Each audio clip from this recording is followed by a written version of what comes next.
эцсийн багш, урлаг судлалын доктор, дэд профессор Бацайхан багш маань орж байна. Сайхан хаварч байна та. Сайхан хаварч байна уу?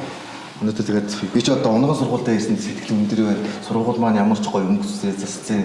Тэгээд сургуулийнхаа коридороор яваа тэгээд энэ зургнуудтай энэ тэгээс оюутнаас маань санаанд орлоо. Үнэхээр гоё байлаа. Тэгээд багшийнхаа бүтээлүүдийг бас харлаа. Тэгээд багш маань аягүй олон гоё номууд итсэн байна. Тэгээд өнөөдөр юу ярина ч нэг нэгийг гоё ярина.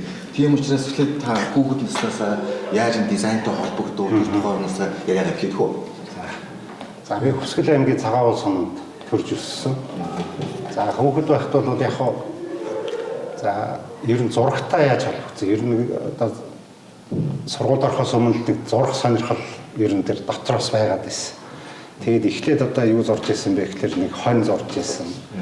За тэр үед ч одоо 5 хошоо их чухал дүрс байсан. 5 хошоо зурсан. Тэгээд гэр зурж ирсэн. Ер нь тэр бол их санаанд тодхон байсан.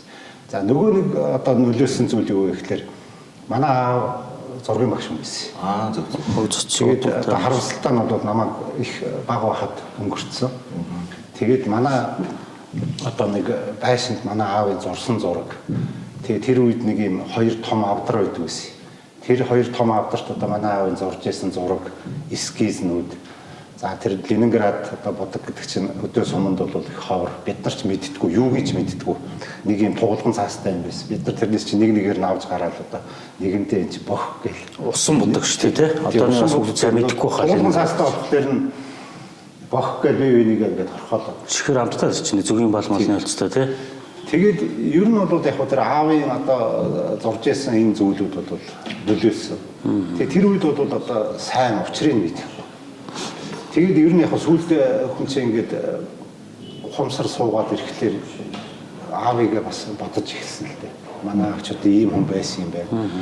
Тэгээд ер нь тэгээд одоо нэлээд 8 дугаар анги капитанаас ер нь бол аав нь бол одоо 30 хүрэхгүй өнгөрсөн гэдэг чинь харамсалтай байсан юм байна. За тэгээд энэ дээр бас нэг тэр том болоод ирсэн чинь нэг зүйл бодогдсон юу вэ гэхээр манай аав 2 дугаар ангийн дүрслэх урлагийн номыг Бацах гэж багштай хамтарч бичсэн байдгийг. Ямар гоё. Тэгэхээр социализмын тэр өндөр хяналттай тэр үед одоо сумын сургуулийн залуу багш 20 гаруй настай багш тэр бүх нийтэд хэрэглэгдэх сурах хүчгийг гаргаад одоо зөвшөөрөл аваад ингээд тэр нь 2 3 удаа хийлэгдээ. Одоо тэр ном бол танд байгаа юу? Байгаа. Тэгэхээр энэ бол ерөөсөө намайг одоо энэ дизайны мэрэгжил би тэгэхдээ эхлээд одоо тэр социализмын үе чинь дизайн гэж нэрч байгаагүй тэр үед бол бас сайн дизайнер болно гэж бол шууд бодоагүй. Ер нь бол нэг зураг зурдаг хүн болъё гэж аавынхаа хийж бүтээж исэн зүйлийг үргэлжлүүлээ тий. Энд чинь 30 хүрээгүй одоо залуугаараа өнгөрцөн энэ ном биччихсэн юм байна, зураг зурж исэн юм байна. Энийг би нэг үргэлжлүүлэх ёстой байна гэсэн нэг ийм зүйл бол яг тэр хөөгд байхад надад одоо төлөвшөж исэн юм. За тэгээ бага наснанд яг бас нэг зүйл бол манай сум чинь одоо сум нэгдлийн дараа хөдөлмөрийн баатар аварцад гэж юм байсан. За тэрийг би яагаад энд ярьж байгаа нөхөөр ер нь бол хүн хөдөлмөрч байх хэрэгтэй. Тууштай хөдөлмөрч байх хэрэгтэй гэдэг энэ төлөвшлийг бид нар хүүхэд наснда авч ирсэн. Манай сум чи одоо ер нь тэр үедээ бол одоо тэр улсын араа дугаар л баг аварц баатар гэж яригддаг. Ер нь бол сумаараа их тийм хөдөлмөрч их чим бүтээн байгуулж исэн юм байсан. Тэгэхээр тэр энэ хөдөлмөрч одоо тэр хүмүүсийн тэр байдал одоо манай гэр орныхаа тий ах дүү нар бүгд л одоо тэр суманд амьдарч исэн учраас тэр сумын одоо бүтээн байгуулалтанд оролцож исэн хөдөлмөрж исэн хүмүүс мал маллж исэн. Тэгэхээр энэ дээр бол одоо ерөөсөө тэр ажил хийхээс няцахгүй хөдөлмөрч байх гэдэг энэ төлөвшлийг авсан байна. Тэгээд одоо түүний ярьдгаар тэр ер нь урлагт дурлах энэ хүслийг бол би зүгээр далдаас одоо ингэж аавынхаа нөлөөгөөр авсан. Тэгээд энэ номон дээр одоо би аавдаа зориулаад ингэж бичсэн байна л да.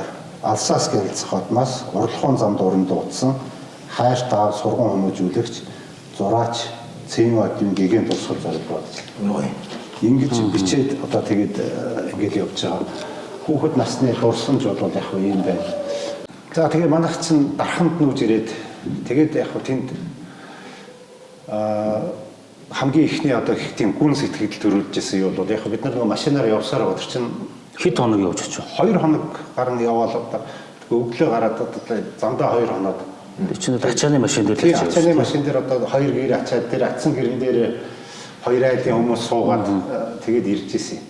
Тэр чи яг тэгээд ер нь бол дарханд ирээд замдаа бас нэг эрдэнтээр нэг дайрж исэн. Тэгээд тэр хотын гэрэл гэдэг бол ерөөс тийм онцгой сэтгэлтэй байжсэн. Ерөөсөө санаанаас гардгүй нэг тэр зүйл. Яг тэгээд бас одоо яг сумаа нэг магтахад манай тэр сумын чинь тэр хөдөлмөрчөөсөө гадна одоо дэг журам гэдэг зүйл одоо маш сайн байсан. Тэгэл одоо дарханд ирээд ингээд харахад чинь одоо 2 дугаар ангийн хүүхд ч гэсэн айлын тэр хазаасан хашаа харахаар над жоохон эмзэг санагдсан. Яагаад энэ одоо хашаагаа тэгшлээд хатчих болтгүй болооч гэдэг юм уу тий? Тэр би энийг нэг төлөвшил гэдэг үүднээс яриад байна. Тэр сумын ч бодвол ерөөсөө манайх чинь ингээд гудам бас цөөхөн ялтай ууссан тий? Хаягта тэгэл одоо нэг тийм шургааг юм уу банзан суугаад унтсан ч юм уу яаж исэн хашаа байхгүй. Иймэрхүү одоо байсан. Танаа сумчин тэгээд бас нэг мод жулуу ихтэй болохоор бас тийм байгаа бох те ер нь бол магадгүй. Тэгээд одоо Дархан хотын хүн болоод тэгээд сургуульд сураад тэгээд яг товчлоод ярихад юм байна. Намайг 8 дугаар ангид байхад энэ багш их сургуулийн нэг хэдэн залуу багш нар яг нэг төгсөлтийн 5-6 багш нар нэг цуг утсан. Тэг би ч бас яг тэнд нэг юм 2 сургууль дамжих юм гараад тэр нэг шинэ сургууль барих хооронд манай ангийн чинь нэг өөр сургууль руу шилжүүлээд тэгэхээр би нөгөө тэр ирсэн шинэ багш нарын 2-оос 3-таа нь одоо танилцах боломж гараад. задлагын багш нар байсан юм. Үгүй тэр нөгөө зураг хөдөлмөрийн багш нар шаардлагатай гээд төрөвчлсөн байдлаар төгсгөөл одоо нэг сургууль барьж исэн биз дээ. тий нэг ангийн одоо 5-6 тийм залуучуудыг манай багш нар их сайхан уран улсууд байсан. Харамсалтай нь одоо тэр багш нараас маань цөөхөн үлдчих. Гэхдээ би одоо тэр багш нараа дурсан санах ер нь бол байн боддог. Яг тэгэхээр энэ нөгөө хүний амьдралд хүн нөлөөлнө гэдэг чинь өөрөө их тийм гайхамшигтай зүйл. Ялангуяа тэр хүний амьдралыг одоо тэр хүсэж мөрөөдсөн юмн дээр нь одоо дөрөө болж тийм ээ. Би нэг ийм зургийн чиглэлийн хүн болно гэж бодоод явж исэн тэр хүүхэд чинь тэр олон шижгэнсэн залуу багш нар ирээд тэгээд тэд нар чинь нөгөө найзууд учраас хоорондоо ярина. Тэгээд за манай сургуульд нэг ийм хөөрхөн зурдаг хүүхэд байна гэдэг юм уу юу гэдэг. Тэгээд сүүлдээ тэр манай багш нарын найз нар энэ чинь чи манай сургууль руу шилжээд ирчих энэ төр гээд бас нэг жоохон тийм булаацалтангуй тэр юмнууд бас болж исэн юм аа. Тэгээд юу яадаг. Тэгээ яг ер нь бол тэр сайхан багш нарын нөлөө. Тэгээд би ерөөсөө эргэлт буцалтгүйгээр л одоо энэ зургийн мэргэжлийг сонгож одоо аавынхаа хийж бүтээж исэн тэр зүйлийг үргэлжлүүлнэ гэсэн нөгөө нэг дотоод мөрөөдлөө тэр багш нарын дэмжлэгээр бүр улам одоо зорилгоо батлаад байсан биш. Өөртөө итгэл үнэмшилтэй болж. Тэгээд одоо 9-10 дугаар анги энтертэй бол ерөөсөө ганц боддог юм тэр л болчихсон. Тэгээд энэний хажуугаар бас юу яаж исэн зарим багш нараа бас нэг гомдоох юм гарч исэн. Яг тэгэхээр би ер нь бол айлгуур тэр физик, хими хичээл бусад тэр байгалийн ухааны хичээлүүд ч гэсэн сайн байсан. Тэгээд үндсэндээ нөгөө тэр хичээлүүдэд нэг жоохон тийм тоохоо болно гэх юм одоо тэр хичээлүүддээ судраад тэгээд энэ одоо зургийн чиглэлийн би ерөөсөө зургаар л шалгалт өгж одоо юу вэ социализмын үеийн тэр конкурс өгж шалгалт өгнө гэдэг чи одоо том үйл хэрэг байсан шүү дээ. Тэгээд яг хүн ингээд нэг зүйлийг мөрөөдөөд тэрэндээ тууштай зориод явна гэдэг бол бас яг хүний хувь тавиланг одоо харж үздэг ч юм уу гэмээр одоо тийм юм болсон л та. Тэгээд яг намайг төгссөн жил чинь юу яаж исэн нөгөө ер нь бол би чинь тэр дөрөвдүгээр дунд сургуульд элсэх одоо нас бол өнгөрцөн. Тэгээ 10 дугаар анги төгснө гэдэг чинь багшийн тэр үе чинь багшийн дээд сургууль гэдэг байсан. Багшийн дээд сургууль чинь 4 жилд нэг удаа нэг уран зургийн ангид элсэлтэй авдаг. Тийм зайтай авдаг гэсэн юм. Тийм тэр чинь одоо улсын төлөвлөгөөтэй бодлогоор дээд мэрэгчлээ олон зураач одоо 94 жилд төгсөж болохгүй. Тийм 4 жилд нэг хангалттай ч гэдэг байсан юм уу. Гэхдээ тэнд одоо зүгээр одоо бодоход мань мэтийн нэг 10 төгссөн хүүхд орж чадах ч байсан юм уу гэж бас бодогдохоор. Гэхдээ хувь тавилан гэдэг бол их сонирм. Би бүр ингээд нөгөө одоо сургууль дээр ингээд хуваар эхлээд сургууль дээр хуваарлт хийдэг байхгүй юу. За энэ хүүхэд конкурсанд орноо. Энэ хүүхэд техникомд явна. Энэ хүүхэд одоо темст явна. Энэ хүүхэд ажил дээр гарна гэдэг. Тэгэд би яг сургууль дээр ингээд нөгөө хуваарлт хийх гэдэг ингээд орсон чинь бас нөгөө дөнгөөр жагсаадаг гайгүй өндөр дээгүүр жагссан байсан юм аа. Одоо хэд байснаа марч. Ер нь их дээгүүр байсан. Тэгээд ороод тэр чинь сургуулийн гадаа эцэг ихийн тэр бүр сумын наадам шиг олон хүн цуглдсан. Тэгээд сургуулийн тэр чинь нөгөө цагаан хоолоогоор зарладаг байхгүй юу. За ЦИО адвын Бацаахан ажил дээр гарч яана гэж тэгсэн чинь зүгээр тэр сургуулийн гадаа байсан улсууд гөр ингээл шуугилдал явцсан. Яагаад одоо энэ өндөр жагссан хүүхд. Яагаад гэхэлэр тэнд ороод би ингээд багш нарт хэлээд ингээд яасан чинь миний нөгөө орё гэж исэн хуваар байхгүй гэсэн үг. Эхлээд одоо тэр чинь одоо бодоход тэр нэгийн Е гэдэг одоо ангилал байсан тэр конкурсны. Тэн дээр одоо дархан хуваар байхгүй гэдэг. Тэгээд би чинь одоо нэгэнт тэр зорж исэн юм дээр хуваар байхгүй хоёрын хооронд одоо нэг өөр мэрэгжлэр нэг азаа үзээд яах вэ гэдэг. Тэгээ манайх чинь нөгөө тэр үе чинь шалгалтандаа тэнцэхгүй тийг оноо авал өндөглөнө гэж ярьдаг байсан. Тэгээ одоо тэр өндөглөөд яах вэ гэсэн юм бодоо тэгээд тэгээ ажил дээр гараа гээд сургуульд хэлээд тэгээ манай сургуулийн захирал дэлгэр гэж их сайхан хүн байсан багш. Тэгээ тэр хүн бол за надад их сайхан үгэлж ийсэн л хүн бас зорьсон зоригтой тууштай ингээд энэ төр гэдэг юмнууд хэлж ийсэн. Тэгээд тэн дээр ажил дээр гарыг гэж хуваар авчгаад маргааш нь нөгөө яг тэр конкурс болж байгаа сургууль дээр очиад ангийнхаа хүмүүсийг л одоо балиа шиглэх гэж яваа штэ. Ажил дээр гарцсан хүн чи орох ажиллаа хайна. Гэхдээ арайч нэг хайх болоогүй тэгээд ангийнхаа хүмүүсийг одоо яаж нээж ийн гэдэг нөгөө конкурс болж байгаа сургууль дээр явж исэн чинь нөгөө нэгийн гэдэг газар чинь нөгөө англи чинь зөвлөлт холбоо дуусаад гоо зүвт зохион бүтээгч гэсэн мэрэгжил бичсэн байдаг. Тэгээд гайхаа тэрийг уншингуудаа би чи ерөөсөө тэгэл ерөөсөө тэрийг уншаал тэр доотлолт нь юу бичсэнийг ч хараагүй ерөөсөө шууд сургууль руугаа давхиал тэр чин конкурс шин дарханд болж исэн. Манай сургууль хуучин дарханд байсан. Тэгээд би зүгээр амьсгалаад гүгээд ирсэн чинь нөгөө дэлгэр захирал маань өрөөндөө сууж байна. Ажил таарцсан. Тэгээ багш юм зэгцлээ. Тэгээ би чи бараг л амьсгалаа дараагалгүй ороод тэр үчидээ бид нар захирлын өрөөнд тэг шууд ч ордгүй байсан. Тэгээд би ерөөсөө өөрөө ч мэдлгүй бараг л захирлын өрөөнд яваарсан байсан. Тэгээд амьсгалаад багшаа нөгөө байхгүй гэсэн юм дээр чи хуваар байна гэдгсэн чинь багш өө одоо ямар юу вэ ингээл намайг дагуулал тэр конкурсын нөгөө бүртгэл болж исэн газар очиод та нар одоо ямар завхрал үүсгээд одоо манай сургууль руу энэ юу байхгүй байсан байна. Энэ хүүхдийг одоо бүртгэх гээд. Тэгээ бүртгээд орсон чинь маргааш нь би конкурсанд орох болж байгаа. Нөгөө бэлдэх юм орох ажил дээр гарна гэсэн явжсэн чинь маргааш нь конкурсанд орох болсон. Тэгээд яг хаа эхлээд зургийн шалгалт байсан. Тэгээд зургийн шалгалтанд тэр үед 14 юм уу 15 оноо дээд оноо гэсэн үг. Энэ 14 15 оноо бол бусад хоёр шалгалтаас чөлөөлөгддөг байсан. Тэгээд тэнд яг нэг тийм таагүй юм болсон. Одоо тэгээд тэрийг өнөөдөр бол би ярих шаардлага байхгүй. Тэгээд яг би дараагийн хоёр шалгалтанд орсон. Дараагийн хоёр шалгалт амжилттай болсон. Тэгээд бид нар чинь тэр үедээ бас нэг хэдэн хүүхэд өрсөлдөж исэн. Тэгээд ямар ч байсан тэр хуваарийг авсан.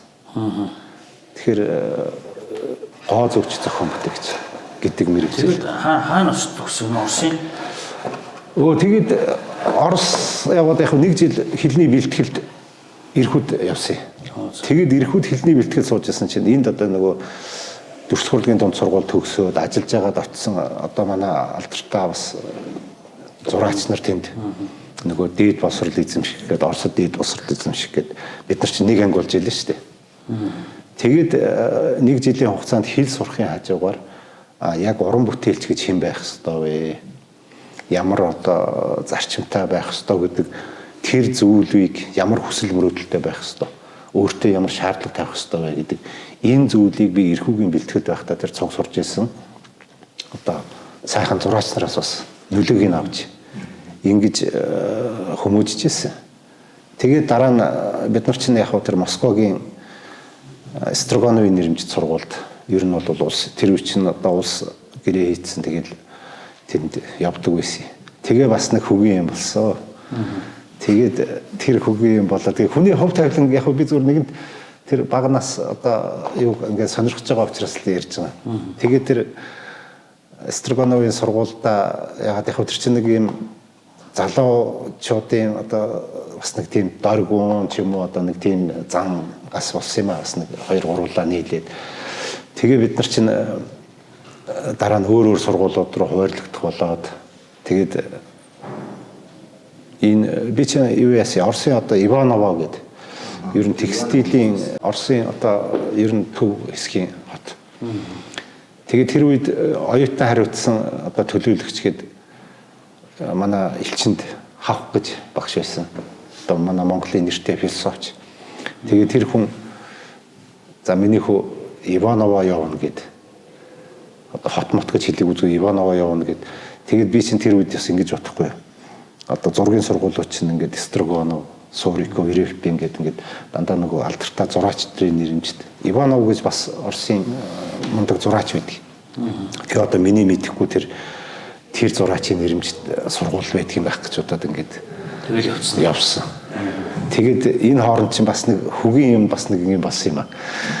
Тэр нь юу гэхээр ингээд миний өрөөсөн дугуйнууд бас их олон цугулчиж. Тэгээ бид нарыг тэр Оросын дээд улс ордын хорон дээр одоо хавх багш 10 хэдэн хүүхэд ингээд жагсаагаад оноогоор нь жагсаагаад ингээд тэр үед ерөөсөө оноогоор нь жагсаагаад ингээд хуваарлдаг нэг юм зарчмал байсан юм шүү. Тэгээд ингээд жагсаасан чинь миний дээдлэлд Заяа гэдэг нэг охин байна. За би тэгээд хоёр нь жагсаад. Тэгээд доошогоо 10 гаруй хүүхдээ жагсаад ингээд оноогоор нь ингээд дараалуудад ингэсэн чинь эхлээд тэр Заяа хуваар авахулж байгаа хамгийн нэг номер зогссон. Тэгсэн Заяаг одоо Тарасвын технологийн дээд сургуульд хуваарлана гэдэг. Тэгээд нөгөө Заяа заа гээл хуваар авсан. Тэгээд би чи хоёр дахь хүн одоо миний хуваарийг өгөх болж байгаа шүү дээ. бас боломж байна шүү дээ. Тэгээд тэр чинь яг бас нэг юм ингэж байгаа нөгөө тэр чинь нэг юм бид нар нөгөө нэг юм цэрэгдсэн маягаар номхон зогсоод нэр дуутахаар уршаагаа нэг алхаа. Тэгээд миний нэрийг дуутахаар уршаагаа зогсон чинь за чи энэ Заяатай цуг одоо энэ Тарасвын технологийн дээд сургууль руу явна гэд тэгсэн чинь тэр доор зогсож ирсэн нэг Батулга баха нэг нэр нэг банд. Оо би энэ сургууль руу явна гэд. Нэлээд доор зогсож байгаа маа ч одоо нэг өөр. Тэгэхээр би санаа чараагүй нөгөө хөлт рүү ингэж харснаа. Тэг гэд би зөвшөөрлөө гэдэг ч юм битээ. Тэг гэж л өөрөө буцаа зогсчихгүй юу? Их тийм уужуу сэтгэлтэй. Тэгсэн чинь тэгэл яг хүүхдүүд товоор өгөөл ингэж өгсөөр байгаа л. Тэгэл хамгийн сүүлд нөгөө Оросын дээд улс ордын хорооны дарга тэр хавхагч хоёр хоорондоо нэг юм яриад инээлтэл ингээл өнгөрөөд надад тэр энэ сургууль гэж хэлсэнгүй. Нэг 10 хэдэн хүүхдээс бид ганцаараа хацарчлаа. Тэгээд за одоо тарцгаа явцгаа гэл ингээд гисэн чинь ганцаараа өөргүүлчихэж байгаа. Тэгээд яаж чагаад хавхагч шиг гараад явах болохоор ингээд үүдэн дээр очиад амдад очиад багшаа би одоо яах вэ гэдгсэн чинь. Өө чи одоо хүнд хуваараа өгсөн одоо яах вэ? Тэгээд гэртээ харихгүй юу гэдэг чинь. Тэгээд л дотор мал гэж явцсан. Тэгээд бараг л тэнд ойлон алдаад бараг шээсч гоцох төгснөө тэр чинь хувааргүй болоод гэртээ гоцсон чинь. Тэр чинь одоо тэр үед бол их ноцтой асуудал.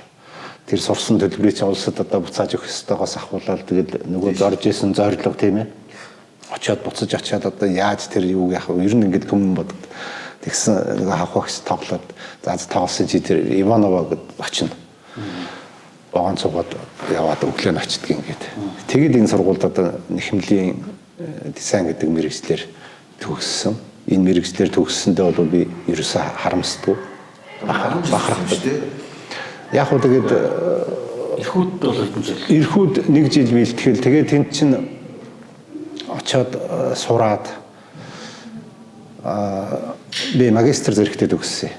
Тэгээд тэр сурах хооронд ч бас зөндөө юм боллоо. Ажиллаж амьдрын шүү дээ тий. Тэгээд нэг оюутан байхдаа их нэртэй 2 хүүхэдтэй болсон. За тэгээд тэнд чинь 2 хүүхдээ аавч одоо үүрэгтэй байх хэрэгтэй шүү дээ. Тэгээд тэгээ одоо бид нар чинь бит хоёр чинь 2 хүүхэдтэйгээ их нэр битэрч гэр орон байхгүй. Тэгээд 2 хүүхэдтэй болсон байдаг. Тэгээд одоо аавын хариуцлага үүргийнхаа дагуу одоо би сургуулаасаа чөлөө аваад. Тэгээд чөлөө авах гэж бас буу юм болсон юм аа. Ингээд өвчний шалтгаанаар чөлөө авахгүй бол тэр чөлөөг чинь тэгж өгөхгүй шүү дээ. Зүгээр одоогийн шиг өргөлөвчөд би чөлөө авах гэсэн юм аа гэвэл өгөхгүй. Тэс нөгөө улс төлбөрийн өгж байгаа ард нь хариуцлага гэж юм байна. Тэгээд өвчнөр чөлөө авах гэсэн чинь надад өвчин байдгүй. Бүх шинжилгээ сайн гараад тэгээд тэр өвчин яг бүр элсэж очих ч тийм байсан юм да. Нөгөө Монголд шинжилгээ өгдөг, Оросд очиод давхар шинжилгээ өгдөг. Би чи 18 9 хүүхэд байхад нэг шүд орох байдаг байсан. Тэгээд одоо Орос эмч чинь сансарт нисчуулна гэж хамгийн сүүлийн тамга дарж ирсэн. Тэгээд чөлөө авах гэсэн чинь өвчний шалтгаан байдгүй, өөр шалтгаан байдгүй. Тэгээд бас нэг гууж говшиж ийж нэг чөлөө авч тэр хооронд ч одоо тэр үчирээс ганц боломж нь 8 хийх байсан. Тэгээд 8 хийж тэр дунд нь бас нэг 2 жил завсарсан юм аа. Тэр үчир нь 90 он тийм болсон та нийтээрээ. Тэгээд одоо тэр 8 хийж яхад одоо зүгээр буцаад бодоход манай монголчууд чинь ган зам зураалгаж ганцхан 8-ыг ялцуулна гэж ярьдаг байсан. Энэ бол зүгээр Монголын ард түмний их тийм бүтээлч одоо хандлага байсан. Яг тэгвэл зүгээр яг ганцхан 8 гэдэг зүйл бол хүмүүст сайн муу дорсомж үлдээсэн нь ойлгомжтой. Гэхдээ бид нар юмны сайныг авч үлдээд мууг нь орхиод ингэж л явах хэрэгтэй шүү дээ. Тэгэхээр тэндээс ингээд харахад бол ерөөсөө одоо богино хугацаанд монголчуудын толгойд харин яаж одоо тэр зорчигчийн вагоныг тэгж хувиргах. Одоо мэдээж хэрэг тэр төмөр замынхаа одоо журам техник янз бүрийн талаасаа бол энэ чинь хориотой зүйл. Гэхдээ монголчууд тэр хугацаанд одоо бас нэг тийм зарим нэг улсууд суур хөрөнгийг яаж босгосон юм. Ер нь бол тийм Монголд хүнээс гарах тийм гайхамшигтай сэргэлэн зам байсан байх л гэж боддог шүү дээ. Тэгээд 14 онд төрөлх хөрлөгийн дизайны язгуур юу гэд бас энэ юм сургууль төгссөн биш. Тэгээд яг би чи нэг дунд нь нэг 8 хийж байгаад. Тэгээд ер нь одоо сургуулаа бас төгсөхгүй бол энэ чинь нөгөө түрүүн би танарт ярьлаа шүү дээ. Багасаа зорьсон мөрөөдсөн юм гээд. Тэгээд сургуулаа 97 онд төгссөн. 97 онд сургуулаа төгсчөөд тэгээд 97 онд төгсөнгүүт одоо манай шүтээсийн ректор байсан Авдаа багш, Ардын багш, Хөдөлмөрийн Баатар. Авдаа багш нэг өдөр дуудаад Авдаа багш яг намайг мэдчихсэн мэхлээр миний тэр сурж байсан сургуулийн хүндэт профессор. Ер нь бол тэр сургуультай их тийм ойр харьцаатай очдог энэ төр байсан. Тэгээд намайг оюутан байхад очдог байсан тийм мэддэг. Тэгээд нэг өдөр дуудаад би чинь сургууль төгсөөд одоо бас л гэр орон нөгөө юугаал тохнуулах их нэрвтэрч одоо тэгээд амьдралын төлөө одоо яаж хоёлаа амьдрах вэ яах вэ гэдэг л бодолтой байсан. Тэгээд үгүй ч одоо хувийн амьдрал арайч их дэлгэргүй яриад байна уу. Тэгээ яг хувь тавилан намайг би ер нь тэгтээ төгсчөөд багш болно гэж боддог байсан. Тэгээд хувь тавилан намайг багш болгосон. Хэцүү болсон баха тий. Ер нь баг байх. Тэгсэн. Дүнг сэргэлжлээсэн баха. Тий. Тэгээд Авдаа багш намайг нэг багш болгооч гэж санал болгож ирсэн. Дараа нь тэгээд энэ одоо манай энэ сургуулиас манай тэр сургууль төгссөн улсууч байсан намайг мэддэг бас зарим нэг багш нар байсан. Тэгээд ер нь бол багш болох санал тавиал. Тэгэл одоо мэдхгүй тэгээд нэг мэдсэн чинь баг л багш болцсон да ер нь. Тэгээд юуны нэхэмлийн багшаар ажилласан. Тий одоо миний мэрэгжил чинь нөгөө нэхмэл эдлийн дизайн гэдэг энэ бүс таав одоо ноос ноолор хевс энэний дизайн гаргадаг ийм мэрэгжил шүү дээ. Иваново гэж хот байна. Хот баг. Тийм гэдэг одоо нэхэмлийн. Тий Иваново хот гэдэг чинь өөрөө ерөөсөө тэр бүр СССР-ийн үед яг нэхэмлийн төвөнд орж ирсэн тийм Иваново янз байсан. Ер нь бол одоо маш их тийм олон осдох юм уу. Ерөөсөө тэр хот чинь тэр чигээр одоо хэдэн 10 тоологдох том үйлдвэртэй. Тийм хот байсан. Тэгээд тэнд одоо бас сайхан багш нарын сургууль хүмүүжүүл дор одоо их юм мэдэж сурч төгссөн. Тэгээд 100 он пис руу орж ирсэн юм. Дизайн зурвал. Тэг би 2001 оны 9 сард ерөөсөө гів гэдгэн багш болсон. 97 2 3 4 жил явж байгаа тэрсэн биш үү? Тий. Би та намайг сурч байгаа угаасаа багшилжсэн шүү дээ. Тэгээд би чи одоо бас өмнөх жил намайг нэг багш болооч гэдээ дуутахаар нь би сүрдсэн юм үнэндээ. Тийм. Одоо тухайн үед техник их сургуулагч билүү? Үгүй шүтээс болцсон. Шүтээс арай болоогүй. Намайг багш болсны дараа шүтээс болсон. Намайг төгсөж байгаа шүтээс болсон санаа. Тэгээд энэ том сургуульчид ямар ч бэлтгэлгүй тэгээд одоо би нэг шууд багш болчихно гэдэг итгэл бас надад байгаа. Би энэ сургуулаас сүрдээд нэг жил болоод яг багш болохоос сутаас. Тэгээд дараа жил нь ялцчихгүй багш болсон. Тэгээд болцсон юм аа одоо. Тэгээ багш болсонтой бол би баярлдгийн зүгээр. Одоо ч хэдэн жил багшлж байгаа ч тийм. Оо одоо 21 2 жил болчихно уу? 23 жил болчихсон юм шүү дээ. 23 жил багшлж байгаа. Тэг манай энэ үүдээс та тэгээд эрхлэгчээр хэдэн оноос? Яг тий. Одоо ч үйлдвэрлэл технологийн сургууль болсон юм шиг байна. Нэг өөрчлөлт. Дизайн сургууль байсан шүү дээ. Тэгээ би багшилж байгаад юу яасан? 2009 оноос ер нь бол бас нэг судалгааны ажил хийе гэсэн. Ер нь их сургууль багшлах гэдэг чинь хүн судалгааны ажил хийх шаардлага бүр их сургуулийн багш хүний хувьд өөрөө шаардлага гарч ирдэг байхгүй юу? Таашин тэгээд нэг юу магистр шиг үгсээ судалгааны л ажиллаад шүү. Тийм тэгээ яг бас нэг ярьж байгаад за нэг судалгааны ажил хийгээд зориглоод тэгээд яг одоо Оросд явж судалгааны ажил доктор сурна гэдэг бол зөвхөн миний аргэрийн хувьд бол жоохон хүнд байсан юм аа. Манайх чинь нөгөө яриад байсан хоёр хүүхдээр 3 дахь хүүхд төрсөн тэр тэгээд одоо манай хүүхдүүд чинь нэг нь цэцэрлэгт, нэг нь дунд сургуульд, нэг нь их сургуульд хичээлүүд нэг тийм байсан. Тэгээд яхаа бас зориглоод их нэртэйгээ ярьж байгаа л бит хоёр тийм гэр бүлийн шийдвэр гаргаад явж ирсэн. Тэгээд яг сайхан тэгээд ажил бүтсэн. Сайхан багш нар дээр очисон. Тэр багш нартай одоосоо их зүйл сурсан. Тэгээд энэ судалгааны ажил хийж байхад ерөөсөө би нөгөө монгол хүн гэдгээ илүү их таньсан.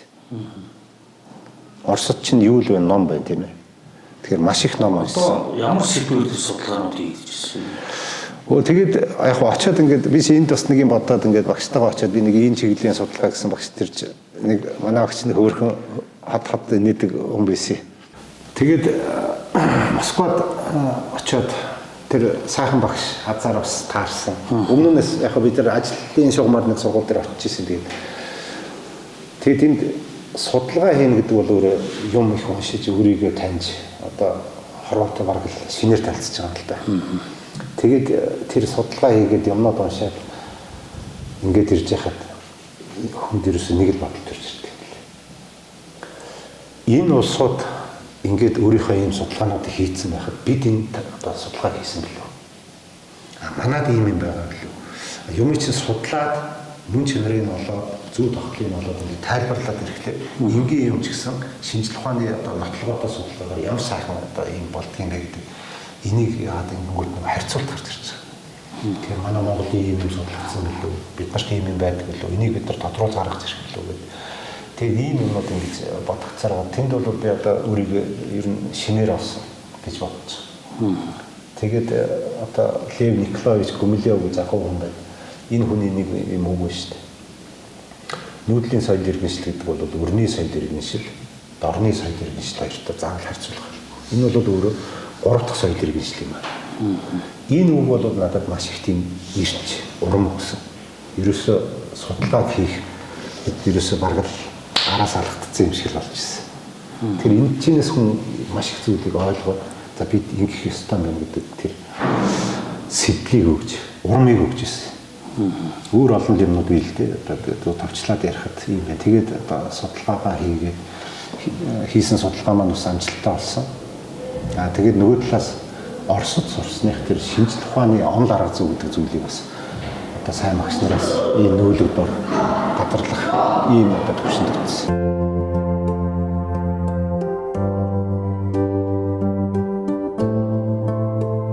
Яг докторийн зэрэгээ хамгаалаад тэнд сайхан улсуудаас зөвлөгөө авлаа ингээд яасан. Тэгээд одоо би докторийн зэрэг хамгаална гэсныхаа дараа бол би ингээд өөртөө янз бүрд нэг тийм далдын хүчээс юм шиг эсвэл өөрийнхөө ухамсараар юм шиг би нэг тийм үүрэг авсан юм шиг болсон. Үүрэг авсан юм шиг. Шинэ үүрэг. Тэгээ юу хийх вэ гэдэг. Тэгээд ер нь судлаачийн хувьд бол тэгээ би одоо энэ чинь зөндөө бодож байгаа юм л да. Хүн тэр нэг доктор хамгаалаад тэгээд зогсож явах биш. Цаашаага би Монголын нүүдэлчдийн урлагийг би яаж илүү их судалж, яаж их дэлгэрүүлж төмөн олондоо тус болох уу гэдэг ийм бодолтой хатгацаар байгаа. Тэгээд ер нь бол энэ Монголын дүрслэх урлаг дизайны язгуур хэв шинжийг би тодорхойлох хэрэгтэй байна. Нүүдэлчдийн урлаг гэдэг чинь юу юм бэ? Энэ хүн төрөлхтний нийтлэг соёл иргэншилд Төв Азийн нүүдэлчд юуг оруулсан юм? Тийм ээ? Энэ чинь өөрөө чухал байна. Одоо миний судалгааны энэ ширмэж ширдэг гэдэг байгаа чинь дэлхийд дээр хүн төрөлхтөн ерөөсө 3 төрлийн ийм хэвсэн бүтээгдэхүүн хийсний нийгэм гэд бодглохлоор энэ чинь одоо хүн төрөлхтний соёл иргэншлийн өмнө бол энэ чинь том зүйл болчихсон. Тэгэд ерөөсөө энэ язгуур хэв шинжийг одоо тодорхойлох судалгаа хийнэ гэдэг. Энэ дээр одоо бат ихтгэл үнэмшилтэй болоод тэгэд энэ чиглэлийн судалгаа хийсэн. За судалгаануудаа ингээд хийгээд явж итэл дараа нь би өөрөө одоо докторант оюутнуудтай боллоо. Тэгээд докторант оюутнуудтай бол энэ чиглэлийн судалгаанууд өгсөн. Бид нар гаднаас авсан соёлыг биш. Ерөөсөө нүүдэлчд ямар урлагийг бий болгож хүн төрөлхтний уран санд оруулсан бий. Энийг л судлаа гэж. Тэгэхээр энэний нэг нь бол одоо Монгол үндэстний эсгийн ширмэл орлол мөн байна. Тэгээд энийг одоо бодож явсаар байгаад энэ дээр бол би нэлийн одоо урт хугацаанд ажилласан. Ер нь гэхдээ энэ шинжлэх ухааны номыг тэгж хурдан гаргана гэж байхгүй. Энэ бол одоо би ямар ч байсан нэг 15 жилийн хөдөлмөр нэг ингээд нэг ном болгоод гаргаж байгаа. Энэ одоо монголчуудын археологийн одоо тэр түүхэнд ч гэсэн нөгөө хүннүүгийн нэг ширүүл ширдэг байгаа шүү дээ. Тэр шиг одоо өөр улс орны тийм юм байдгийн бол одоо олд урууч гэх юм уу те. За яг хуу ингээд бид нар ширмэл ширдэг гэдээ ярьж байгаа. Тэгээд эсгийн ширдэг бол одоо хүннүүгээс арай өмнөх цаг хугацааны 400-500 жилийн өмнөх Азрикийн соёл гэж байна. Тэнд бол байсан. Гэхдээ тэнд ширээс байгаагүй. Хүннүүгийн одоо зээгтэй ширмэл ширдэг гэдэг бол өнөөдөр дэлхий дээр байгаа хамгийн эртний энж төрлийн одоо дурсгал гэсэн үг. Хосгоо болдог байна. Тий. Тэр нь одоо Монгол орноос олдсон гэдэг чинь бас л одоо энэ хүн төрлөختний нэг юм урлагийн нэг төрөл гэдэг чинь одоо гайхамшигтай зүйл. Тэгээ эн чинь зүгээр бас өргөн хэрэглээ шүү дээ манай. Тий. Тэгэхээр эн чинь бас юм байна л да. Түрүүн би нөгөө гурван төрлийн нэг гэдэг нь энэ чинь өөрөө нүүдэлчин ахуйд нэг тохирсон.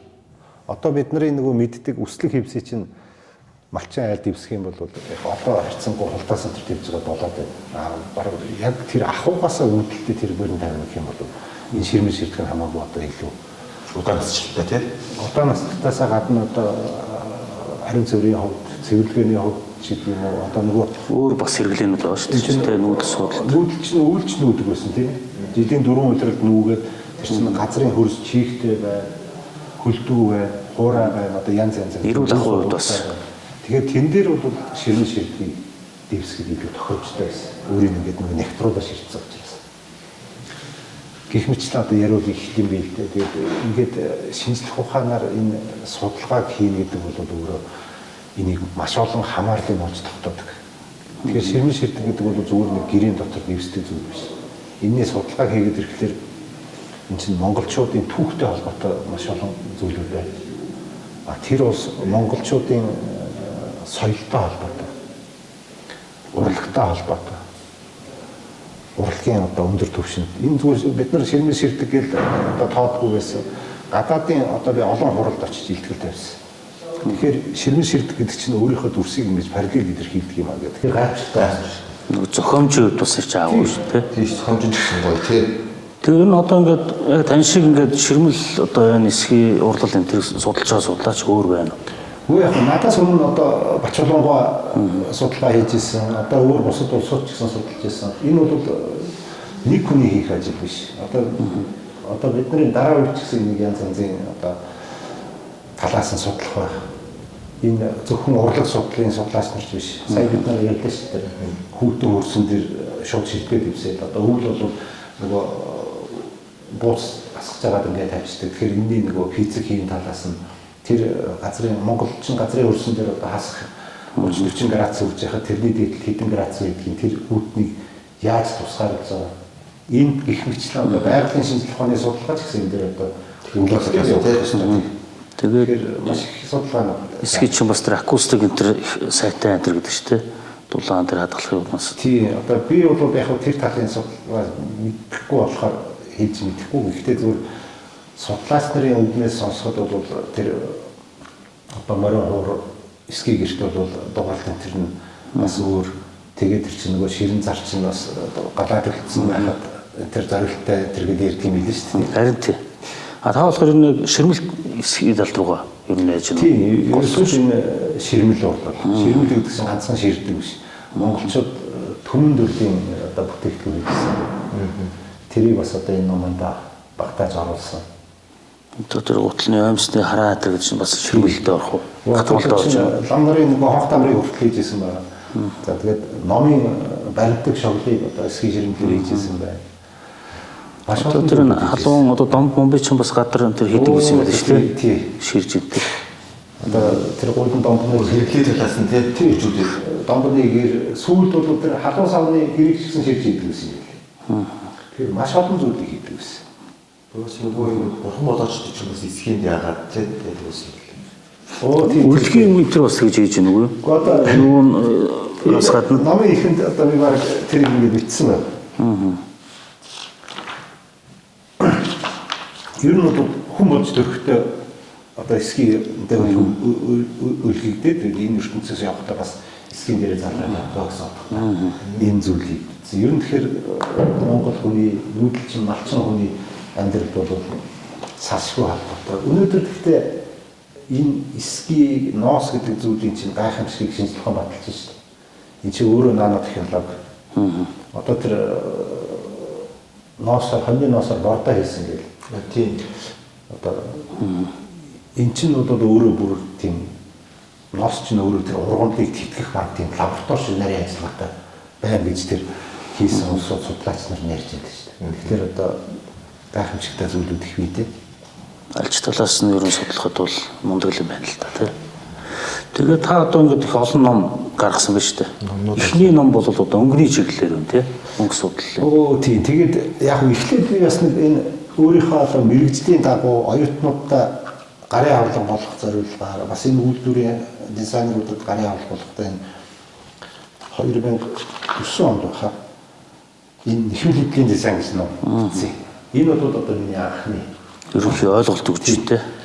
За тэгээд энэ нэхэмлийн дизайны хичээлүүдийг заахын хажуугаар би нэг өнгө судлалын хичээл. Энэ өнгөтэй бас холбогдсон юм аа. Оюутан байхад нэг орсууд бас таны өнгөний мэдрэмж зэрэгэл юмнууд яриад байдгүйсэн. Тэгээд одоо сайн багш нар хүнд нэг урмын нэг үг хэлнэ гэдэг бол өөрөө бас тэр хүний амьдралыг цааш нь хөтлөө явах нэг юм болж байна. Оросд оюутан баггүй ер нь гэхдээ энэ чинь юу яадаг юм л да. Дараа нь би өнгө судалж хагаад ингээд бодоход яг шинжлэх ухаанаар батлагдсан зүйл нь юу вэ гэхээр Монгол орн чинь 365 хоногийн 330-40-т нь нарлаг байт юм байна. Тэгэхээр эн чинь бидний нөгөө өнгийг хүлээж авч мэдрэх, өнгийг хэрэглэх энэ өөрөө нөлөөлдөг. Одоо намайг Оросд сурч байгаа чинь Орос оюутнуудын зураг өдөрчний тийм бүүдгэр тий. Тий. Нэг тийм жоохон зэвхий томтой тэр байгаад байдаг. Минийх бол өнгөлөг. Тэгээд одоо манай ангийнхаа Оросд хүртэл байсан. Чиний ингээд ийм открыти тот өнгүүд бүртгээс хоорондоо зохицоод байх яагаад ингэж юм гээд. Тэгэхээр эн чинь нөгөө Монгол хүний төрийнх нь тийм одоо юу гэсэн юм шиг. Тэгээд яг нөгөө багш болчаад нөгөө бас өнгө судлалын хичээл яхаар ер нь бол багш нар энэ ном бичиж гаргах шаардлагатай. Ямар мэргэжлийн багш байхаас үл хамааран хэрвээ их сургуулийн багш байх юм бол энэ ном бичих их шаардлагатай. Тэгэхээр ном бичнэ гэдэг бол багшийн өөрийн мэддэг зэгцэрдэг. Нөгөө талаас оюутнуудад их өгөөжтэй. Ганцхан лекцэр оюутан юм сурах гэж бид нар ч өөрсдөө оюутан байсан. Тэгэхээр багш нэг ярина, тэр хүн очиж номон дээрээс нэг харна. Одоо бол интернетээс дахиад 3 дахь одоо их сурвалжийг харна тийм ээ. Тэгэхээр аль олон их сурвалжаас харах тусам тэгээд яг өнгө судлалын хичээл заадаг хүнийхээ хувьд нэг ном бичиж гэж явсаар байгаа. Тэгээд дунд нь нөгөө доктор сураад бас нэг завсарласан. Тэгээд нэг судалгаа мэдлэгийнхээ яаж байгаа энэ 17 онд өнгө судлал гэдэг нэг юм ном бичсэн. Энэ бол ерөөсөө цэвэр онлайн ном л да. Яагаад энийг бичих болсон бэ гэхээр манай монголчууд өөрсдөө тэр практик хэрэглэн дээр өнгийг гайхамшигтай хэрэгэлдэг, гайхамшигтай зохицуулдаг ийм олон одоо давуу талтай мөртлөөс өнгийн онлын мэдлэг юусэн байхгүй. Тэгэхээр онлын мэдлэгээр хүн сурна гэдэг чинь өөрөө системтэй зөв сурдаг. Ганцхан одоо манай дизайны оюутнууд зөвхөн мэдрэмжэндээ тулгуурлах шүү дээ. Мэргэжлийн дизайнер болно гэхэд эн чинь онлын үндэслэлтэй юм сурцсан байхад тэр хүн түүнээс биш одоо дизайнер очиод нэг хүн дээр очиод надад гоё таалагддаг та энэ үгийг хэрэглэгээд хүн тулгаад байж болохгүй шүү дээ. Тухайн захиалагчдад зориулж дизайнерууд өнгийг зөв зохицуулж өгөх хэрэгтэй тийм ээ. Тэгэхээр та бол ийм ажил эрхэлдэг. Таны одоо орчин чинь ийм байна, ийм байна. Ийм учраас таны энэ одоо өрөөний доктортлыг юм уу таны хувцсыг ийм өнгөтэй хийх нь зөв юм а гэдэг мэрэгжлийн зөвлөгөө энэ мэрэгжлийн дизайнерууд өгдөг чадвартай уучлах хэрэгтэй. Тэгэхээр энэ яалтчгүй одоо хомл дээр суурилсан цэгцтэй зөв мэдлэгтэй дизайнерууд ингэж төгсөж иж одоо хүнд тэгж хийж байна. Одоо монголчуудын нэг өнгөний ойлголтыг өөр байдаг шүү дээ. Одоо боронг гэлтэхэд одоо нөгөө яг юм юуны өнгөөр бол цагаанч байдаг юм уу? Эсвэл одоо морины зүсүүд нэг өөр байдаг тийм. Тэрийг ойлголтыг бас энэ дээр тусгасан уу? За тэр ер нь атом малын өнгө зүсэн гэдгийг бол монгол шиг маш гайхамшигтай нэрлэж ирсэн юм байна. Тэгээд тэр тухай бол энэ монголчуудын эрхэм өнгө зохирлоо гэдэг номонд оруулсан. За тийм задлаа. Энэ бол цэвэр шинжлэх ухааны онол. Энэ дээр суурлаад. Дараа нь энэ ном маань бол нөгөө шинжлэх ухааны онол маань өөрөө практик дээр байх хэрэгтэй. Тэгэхээр онол маань практик дээр ямар байх ёстой вэ гэдэг үүднээс энэ ялангуяа монголчуудын эрхэм өнгө зохирлоо гэдэг энэ номоо бичсэн. Тэгэхээр энэ дээр бол ерөөсөө практик хэрэглээ. Монголчууд энэ Төв Азид одоо олон мянган жилийн түүхэнд өнгийг тухайн түүхэн үедээ хүн нэгдлийн үед ямар өнгө чухал байсан юм, хүнний үед ямар өнгө голж байсан, дараа нь хятадны үед яаж байсан, их Монгол улсын үед яаж байсан гэдэг түүхчлээд дараа нь сая таны асуудаг шиг малаа яаж зүсэлж ийсэн юм. Тэрний нөгөө учир ялгааны удаа байсан ч гэдэг юм аа. За тэгээд одоо орчин үед одоо өнгөт чинь интерьерт яаж байх хэвээр юм. Өнгө өөрөө эрүүл мэндэд яаж нөлөөлөх хэвээр. Өнгө эрүүл мэндэд эко дизайн гэдэг байна шүү дээ. Дизайны өнгөд эмчилгээ гэдэг байна шүү дээ. Өнгө бол ерөөс хүний эрүүл мэнд сэтгэл зүйд шууд нөлөөлдөг. Утсан дээр байж тэгээд энэ олон талаас нь яг ингээл нэг чадан ядан одоо ингэж битсэн. Тухайн өнгөд нөөрөө ямар мөн чанартай юм ч гэдэг юм уу. Тэгээд одоо энэ өнгөний чиглэлийн одоо хоёр ном энэ номсон. Тэгээд дээр нэг юм асууж байгаа. Одоо ингээд улс орн бол нэг өөр ингэс нэг юм брэнд өнгө энэ төр байж тээ. Манайх одоо яг нэг тийм далбааны өнгө л гэж байгаа болохос нэг монголчуудыг бэлэгдсэн бэлэгдлийн өнгө гэж нэг юм баймаар байгаа байхгүй тий. Яг гоо дээр үед бол хөх монголчууд гэж тэгсэн байдаг байсан тий. Хөх монгол. Одоо бол нэг тийм юм барихгүй байгаа дах шиг байна л да. За ер нь бий болно гэдэгт бол итгэлтэй байна. Яг тэгэхээр одоо муу сайн ч гэсэн энэ онлын суурьуд бичигдсэн. Одоо энэ номын маань нэлээд олон уншдаг байх гэж боддгийг. Яг тэгэхээр энэ ном бол 17 онд хэвлэгдээд 19 онд ерөөсө дууссан.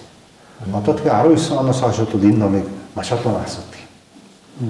Тэгэхээр би энийг яагаад тэр ном асуугаад байна гэдэг үгийг хэлж ийнө гэхээр энийг эрэлт хэрэгцээ байна. Тэгэхээр нөгөө миний залуу үе өнгийг судалж जैन тийм ээ. Өнгийг ойлгож байна. Тэгэхээр таны саяны асуудаг асуудлууд нөгөө шийдлийн одоо залуу үеийнхэн хийгээ явж гэнэ гэсэн үг шүү. Монголчуудад онцлог сайн юмнууд их бий одоо ер нь бол энэ хотууд газар нутгаа бол өнгөтэй холбож их нэрлэнэ. Баг гэхэд удаануудыг хүртэл одоо шарн улаан борог гэл ингээд мэдээ явж чинь нэг одоо бусд оронд бол өөр нэртэй шүү дээ. Удааныхаа онцлогоор нэртэй. Тэгэхээр таны саяны асуудаг энэ зүйл бол одоо онлоор баталгааж явагдсан дамжих хөхөнгөөр ширээгээ заслаа шүү дээ. Тийм тийм. Энэ чинь одоо монголчуудын хөхөнгө бол оюун санааны хувьд одоо их Монгол улсын үед бол оюун санааны бэлгэлтэн байсан. Улаан залаад монголчууд гэсэн. Улаан нь бол өөрөө хэрэглээний өнгө гэсэн. Хэрэглээ талтай илүү. Одоо та нарт интерьерийн өнгө шүү дээ манайхны бас тийм. Юунуудыг харж байгаа зү тийм. Тайванд байгаа зургууд, хаттын зураг тэр хаттын авц центр бол улаан. Дээдсийн өнгө ч юм уу тий. Язгууртнуудын ч юм уу. Тэгээд таны саяны тэр интерьер гэдэг чинь бас нэг тийм. Монгол нэр гэдэг чинь ерөөсөө ингэж бүгдээр улаан шүү. Тийш. Өөр улаан, авдар улаан, ерөөсөө байж болох баг бүх юм улаан. За сүм хийд байна. Бас л улаан. Баг бүгдийн одоо дийлэнх юм улаан. Тэгэхээр энэ ямар учиртай юм бэ гэхээр ийм байл л да. Одоо бид нар Улаанбаатар удаан амьдрал мэдхгүй. Монгол хүн чинь бол ингээд гэрээсээ гарлаа шууд задгаа орон зайд ороод ирж байгаа. Байгалийн орон зайд өгсөн. Тэгэхээр хөх хөнг ногоон харагдж байгаа. Бор шаргал харагдж байгаа. Тэгэхээр энэ дунд жишээлбэл нар мандах юм уу нар жарах улаан өнгө хаяа харагдаад маш богино хугацаанд харагдаж байна. Гоё харагдаж тэнгэрээ хаяа дараа л тий. Тэгэхээр гоё гэж байгаа. Тэгэхээр яагаад өөртөө тавьж болгосон ба шүү дээ. Гэхдээ энэ нөгөө солонгын 7 хоног гэж бид нар мэдэн тийм үү? Энэ чинь өөрөө энэ байгалийн цагаан гэрэл шүү дээ нийл үзэхээр. Тэгэхээр нөгөө 7 хоног чи хүнд өөрсөндөө яг ингээд нөгөө хоол хийж шиг хэрэгтэй байдаг байхгүй. Тэгэхээр тэр 7 хоногоос аль нэг нь дутагдах юм бол өмгийн өсгөлэн гэдэг тийм одоо өнгө судлалын шинжилгээ ухааны онол байдаг. Тэгэхээр улаан өнгө чинь баг харагдаад байна гэдэг чинь дутагдаад эхэлсэн. Тэнгүүт нөгөө нэг зохиомлоор бүрдүүлж байгаа бичил ертөнцөө улаан өнгө илүү ороод ирчихгүй. Гэрээс гарлаа нөгөө улаан баг өнгө рүү орж штэ. Гэр түүнээс биш зүгээр одоо онлын хувьд явах юм бол гэр гэдэг чинь 5 хавтаа гэр гэдэг чинь одоо 5.5 м-ийн диаметртэй тийм үү. Тэгэхээр жижиг орон зай шүү харьцангуй. Тэгэхээр энэ дотор улаан өнгө оруулна гэдэг чинь ерөөсөө онлын зөрчил байхгүй. Тэр их улаан өнгө оруулдаг чинь. Яг тэгэхээр улаан өнгөч өөрөө нөгөө физикийнхаа хувьд бол маш их тийм ойр харагддаг. Тэр ногоон өнгө улаан өнгө хоёрын улаан тод харагдаад байна гэдэг чинь ойр харагдаад байна гэсэн. Тэгэхээр гэрийн дотор тэр интерьер гэдэг чинь онлайнтаа зөрчилсөн мөртлөөс Монгол хүн зөрчилдөг. Тэрийг юу одоо тэнцвэржүүлээд байна гэхэл тэр байгаль гэрээ хаалгаар гарлаа өөр өнгөтэй орон зай гэр дотор орлоо тэр өөр өнгөтэй орон зай. Энэ хоёр чинь нөгөө арга үйлэг гэдэг шиг одоо нийцж явцсан нийцж шүү дээ. Тэгэхээр нөгөө Монгол хүн чинь сэтгхүүгээр тэр зохион орон зайдаа улаан өнгөө илүү харчаад дараад нөгөө өнгөдөө илүү хараад байна гэсэн нөгөө өнгийн тэнцвэрийг өөртөө хадгалсан сэтгэл зүйтэй. Тэгэхээр Монгол хүн уужуу тайван сэтгэлтэй гэдэг чинь бол бас өнгө судлалын шинжилгээ ухаанаар бол тэр тэнцвэртэй орчинд сэтгэл хангамжтай байгаад байна л гэсэн үг шүү дээ. Тэгэхгүй одоо хүн өөрөө мэдэхгүйгээр тэр өнгийн зохицуулалт байхгүй бол хөндлөд байдаг. Шар өнгөн нэр тань. Яг хоо шар өнгө одоо бол өөрөөр тайлбарлагдаж байна тийм. За монголчууд энэ буддын шашин авснаас хойш бол шар өнгө өөрөө тэр оюун санааны өнгө болж ирсэн. За өмнө нь бол шар өнгө бол яг зүгээр хэрэглэгддэг байсан. Гэхдээ тэр хөхөнг улаан өнгө шиг одоо оюун санааны юм уу хэрэглээний өндөр хэмжээнд байгаа. Тэгэхээр нөгөө ер нь өнгүүд маань өөрөө түүхэн хугацаанд одоо янз янзаар байсан гэсэн үг. Нөгөө талаас бас технологитой холбоотой шүү дээ. Тэр өнгүүдийг гаргаж аавна гэдэг бол дээр үед асуудал байсан. Одоо бол асуудал биш болчиход байна. Одоо бол та нар анзаарч байгаа бох энэ өнгөний чинь энэ тоонууд илүү нарийн болоод байгаа. Тийм. Одоо нэг ерөнхий нөгөө бор ногоон улаан гэдэг биш. Ногоон өнгө чинь өөрөө дотор 100 өнгийн товтой болж байгаа шүү дээ. Тэгэхээр нөгөө технологи чинь өнгийнхаа тоонуудыг янз янзаар гаргаж ирээд шүү дээ. Загварын чих хандлагч гэсэн ерөөсөө тэр өнгийн нөгөө нарийн тоон руу илүү их ороод байна сүүлийн үед. Иймэрхүү. Тэгэхээр өнгө бол хүний амьдралд маш чухал. Ялангуяа улс үндэстний хувьд өөрөө илэрхийлэл нь болдог. Тэгэхээр монголчууд одоо өнгө судлалын шинжилгээ ухааныг илүү их хөгжүүлж бид нар уурлаад байна, бухимдаад байна, эсвэл аз жаргалгүй байна гэдгийг магадгүй нэг шалтгаан өнгийн одоо зөв бус зохицол байж магадгүй. Яа энд бол одоо манай дизайн руу туслах ёстой. Хүний амьдрал баялаг, олон шалтгаантай, олон одоо үндэслэлтэй. Тэгэхээр түүний нэг нь бол ялч өнгөтэй холбоотой. Одоо та сүүлд ном гаргасан биз дээ. Энэ бол дандаа эсхийн ширмэлийн тухай байна уу? Энэ бол энэ урлаг судлалын ном гаргасан байна. Энэ за энэ юу юм аа? Энэ ном биш. Энэ болохоор одоо сэтгүүл. Энэ сэтгүүлийн ерөнхий редактораар нь би ажиллаж байгаа. Тэгээд одоо манай Монголын бас нэртэй эрдэмтэд манай энэ редакцийн зөвлөлд байдаг. Тэгэхээр энэ сэтгүүлийг бид нар яах гэж гаргаж байгаа вэ гэхээр ерөөсөө дүрслэх урлаг, дизайны чиглэлийн судалгаа сүүлийн үед маш идэвхтэй болж байгаа. Ингэх ч ёстой. Яг гэвэл бид нар ариун баялаг урлагтаа түүхтэй улсууд чинь түүнийгээ судлах хандлага нь ихсэж чинь тийм ээ.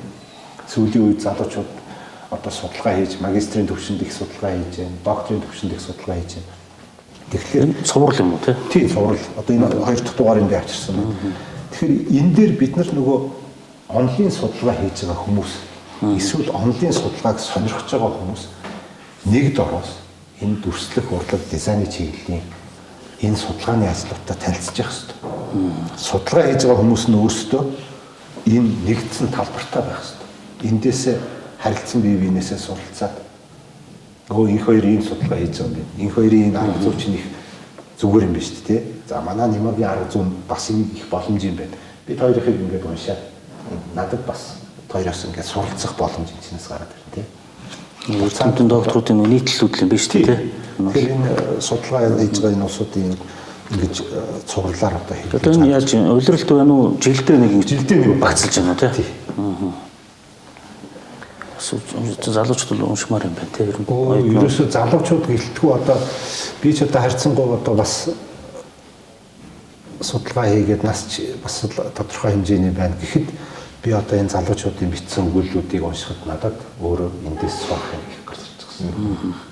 Тэгэхээр энэ яг шинжлэх ухааныг сонирхож байгаа, судалгааг сонирхож байгаа. Энд нийтэд байна уу? Одоо олон юмнууд дээр. Яг бид нар зөв цөөн тоотой хийвэлсэн. Тэгээд намын сангуудад тавьсан байна. Тэгэл одоо бас энэ юмнуудыг хэвлүүлнэ гэдэг чинь төсвөрөө бодвол асуудал шүү дээ. Гэтэ яг бид нар зориглоод ингээд төмөө олонныхаа дэмжлэгээр ингээд сурч боловсрох, урлаг судлалыг судлах гэгээр энэ үйлсэд ингээд бид нар бүгдээрээ хамтраад одоо өөр өөрсдийнхөө хувь нэмрийг оруулаад явцгааж байгаа.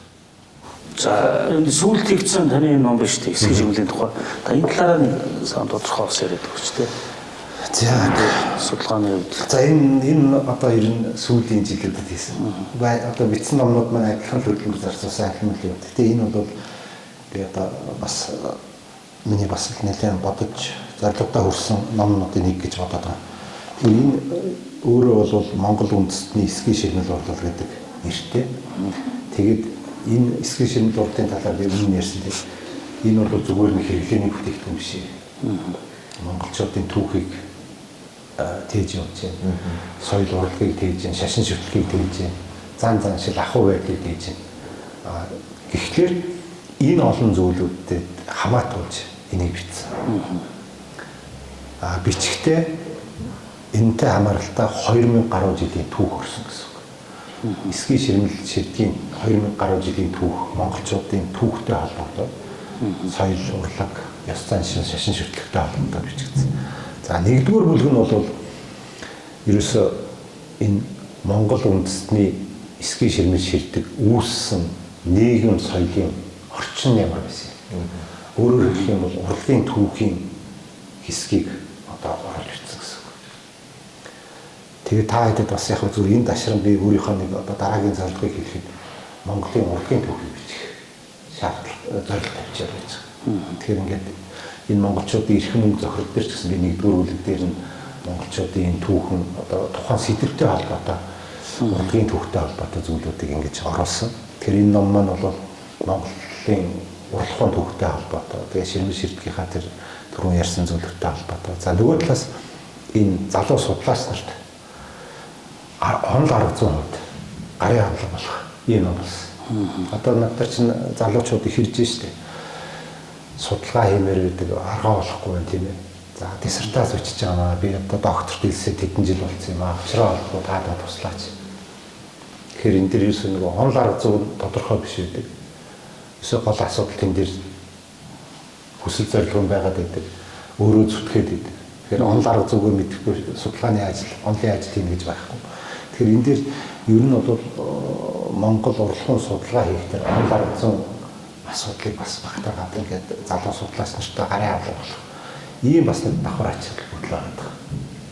За өөр нэг нэмж хэлэх зүйл маань бол энэ дээр Монгол үндэсний хээ уулз чимэглэлийн талаар орсон. Энэ бол Монгол үндэсний хээ чимгэл ганцхан ширмлээрээ хязгаарлагддаг.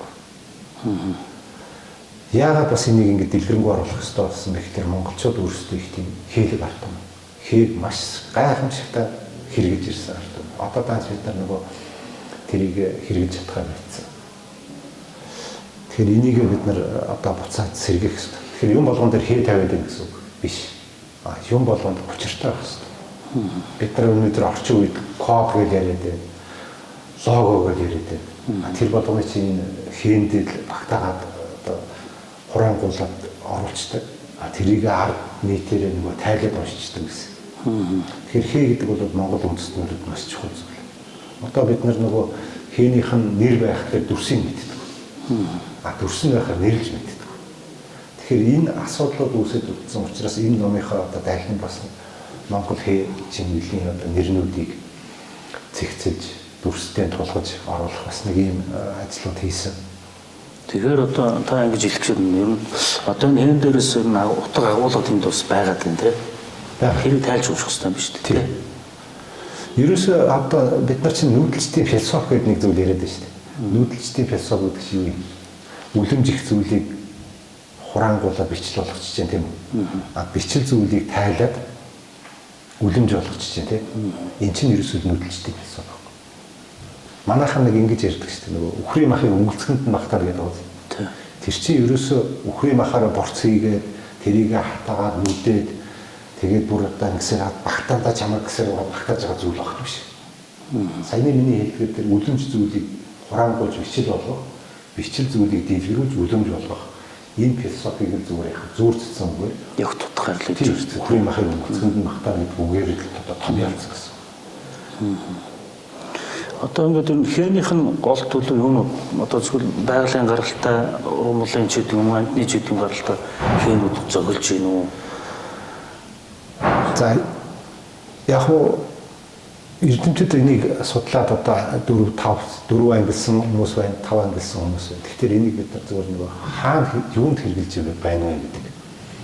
Энэ утгаараа даавч үзвэл янз янзтай. Одоо юм болгон дээр алхан хээ байх албагүй. Албагүй ч биш учиргүй. Тэгэхээр тухайн хээ болгон өөрийн нөгөө зориулттай, өөрийн агуулга биелэгдэлтэй хаана байх ёстой. Түүнээс биш одоо малгайн дээр нэг хээ тавьчихад одоо гутлан дээр авчир тавьдаг ёс одоо юм алга. Тэгэхээр эн чинь өөрөө нөгөө хээн баялаг, хээгээд одоо хэрэглэх тэр агуулгын баялаг учраас заавал тэр хээ модсон биш тэр тэнд байгаа юмыг энд авчирч байгаа ингээд тийм. Одоо бид нар нөгөө одоо дизайнер ярих юм бол өөдөртэй шийдэл биш байхгүй.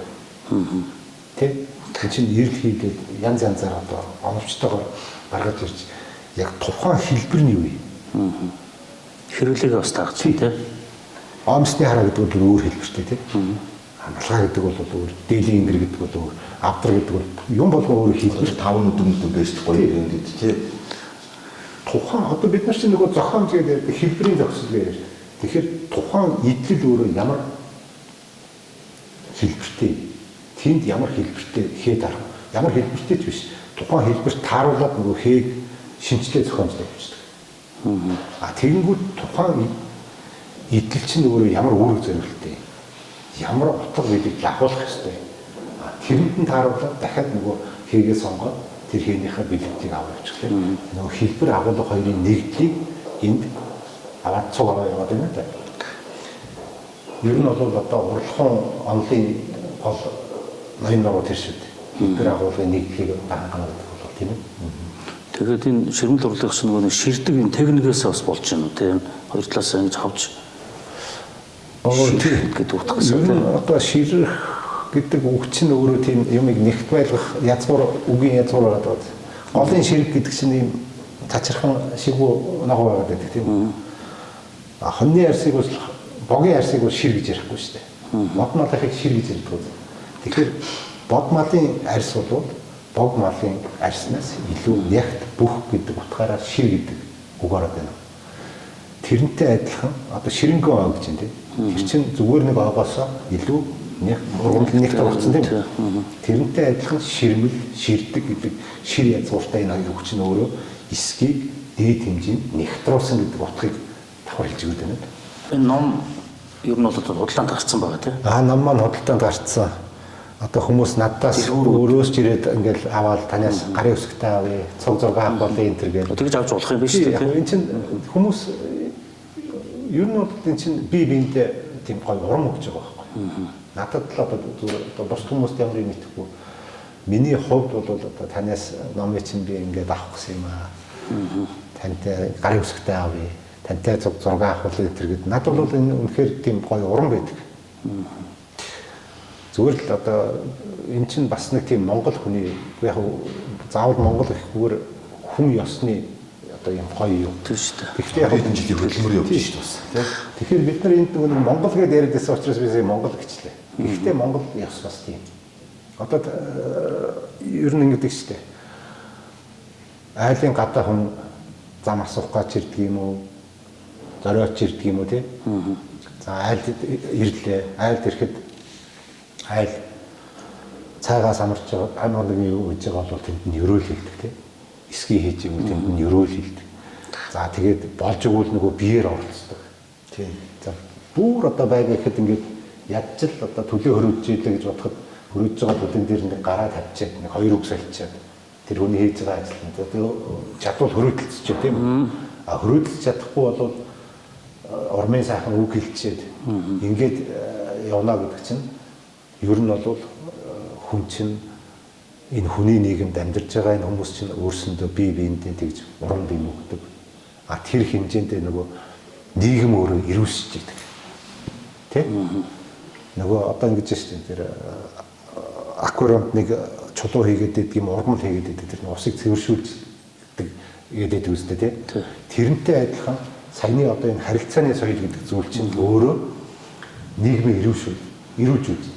Тэгээ нэг айл сагалдыг бас нэг хооронд нь тий нэг гоё болгож шүү дээ чинь community үүсгэж юм. Тий. Ер нь тэр эсхий их чи өөрөө их том ажил байж тий. Өө тэр айл сагалдаа бөөнд хөдөлж шүү дээ. Одоо Бачулангуй бол бас яг энэ тухай дэлгэрэнгүй сайхан бичсэн байдгийн. За тэгээд ер нь дээд өвөг удмаас настай улсуудаас асуух ч гэсэн энэ чинь өөрөө сайхан хилээд өгдөг, тэгдэг байсан, ингэдэг байсан. Нэг талтай соёл болсон ба тий. Хамтын хөдөлмөр. Тэр чинь зүгээр нэг том үйлдвэрлэл явж шүү дээ тий. Тэр чинь ингээд зөвхөн үйлдвэрлэл биш болсон. Тэрийг чинь дагсан ерөөл магтаал байж тий. Соёлын одоо зан заншлын юм уу гэж тий. Тэгэхээр тэр чинь өөрөө нэг тийм одоогийнхаар бол нэг тийм ивент гэдэг үлээ. Тий ивент олон юм болоод байна тий. Тэгэхээр том арга хэмжээ тий. Тий. Одоо тэр чинь айл сайхалтаа урж байна. Өрөн хоол цагаар дайлж байна. Хоол цагаар дайлж байна. Дайлаад юмаа хийхдээ одоо ажиллаа эхлэхдээ авьяастаа нэгэн сайхан ерөөлөө хилчиж байна. Одоо ажил хүртэх ёстой. Тэгэхээр нөгөө ажил хийж байгаа тэр ерөөлийг чинь ингээд сонсголоор ажил хийж байгаа хүмүүс чинь өөрөө нэг тийм гоё урамшаад байна шүү дээ. Тэр нөгөө хүүхнүүдээс хавч бацд юм шиг нөгөө онгоснаа яаж гартай. Нөгөө одоо тэр чинь яах юм санаж байгаа тий. Нөгөө сэтгэл зүйн нөгөө тайлбар шүү дээ тэр чинь. Тэр бүгд хоорондоо ярилцаж хийж байгаа юм тэр чинь тий. Тэгэл одоо тэр юугаа ярьж яа нэг болон ноосоо саачих юм ингээд ерөөсөө тэр процесс болгон дээр өөрөө нэг тийм агуулгатай тэнд нөгөө нэг цугласан улсууд чинь өөрөө тэр хөдөлмөр хийхээ хажуугаар нөгөө таашаал нэг тийм ямар нэг зүйлтэй. За тэгээд одоо тэр чинь зан үйл байна тий. Бас нэг өдөр судар харж иж юм тий. Нөгөө түрүүний миний одоо тайлт хийгээд байдаг нөгөө түүх, зан заншил, соёл, урлаг хэмээн ахуй байдлыг ингээд шашин шүтлгийг ширмэл ширдэг багтаагаад байна гэдэг чинь юусоо тэр. Тэгэл одоо энэ дэр чинь нөгөө юу нэг биш янз янзын ширмэл ширдгийг хийчихэд за ноосоо босрууллаа энийг хийгээд гэрт тавьсан хойно хүртэл ёс заншлын юм дагалдаа явж байна. Одоо ингээд ноён хийц гэж байна. Өөрөөр хэлэх юм бол гэрийн дээдлийн тойруулганы залгаж байгаа хэсэг баггүй. Ноён хийц. Одоо хомрын хэсэг үү? Хомрын хэсэг. Тэгээд тэр ноён хийц чи өөрөө яг айл бурхнаа тавьсан бол яг бурхныхын харалдааны шугамн дээр таарлж ийн гэсэн. Тэгээд энэ таарлж ийн гэдэг чинь одоо намайг хүүхэд багт хөдөө гэдэг үс айлын хомрын хөдөө таарлж байна. Ер нь бол цээртэй зүйл юм байсан. Тэгтээ яг үн чинь айлд орчоод ингээд хамраар нь тойроод юм гэдэг бол зүгээр ёс зүйн юу байхгүй. Айлын хамрын хүндэлтэй зэг ч юм уу одоо байж шүү дээ. Хүн таглаад ирсэн одоо үдээ ундагаад хөнгөлөлдсөн ч юм уу.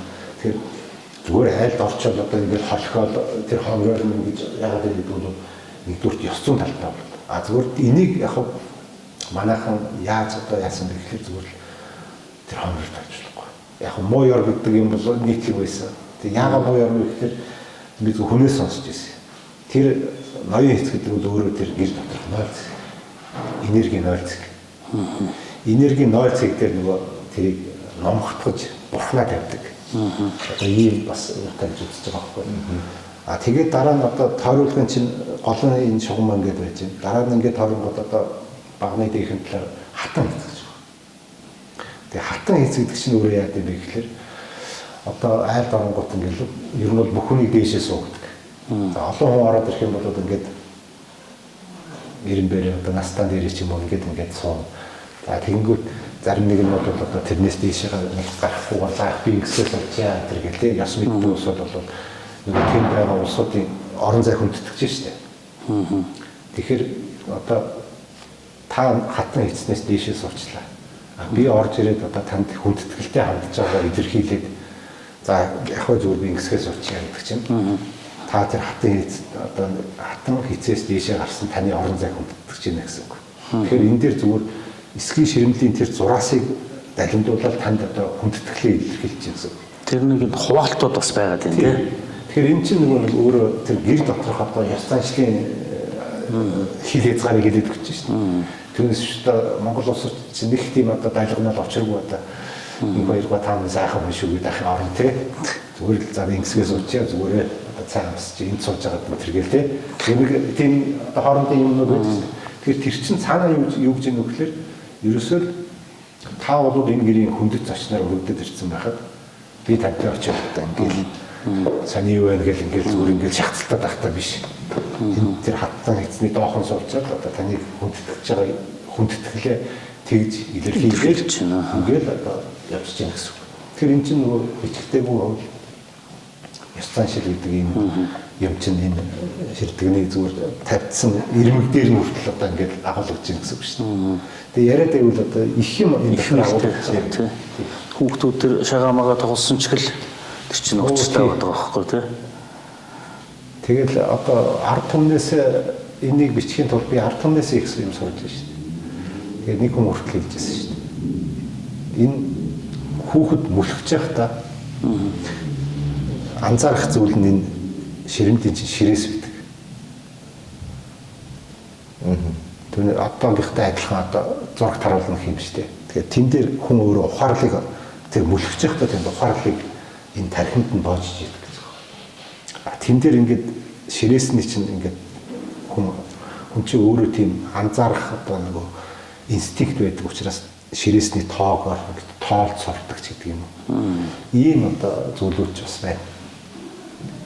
Маш их мэдээ сонирхолтой юм байна те.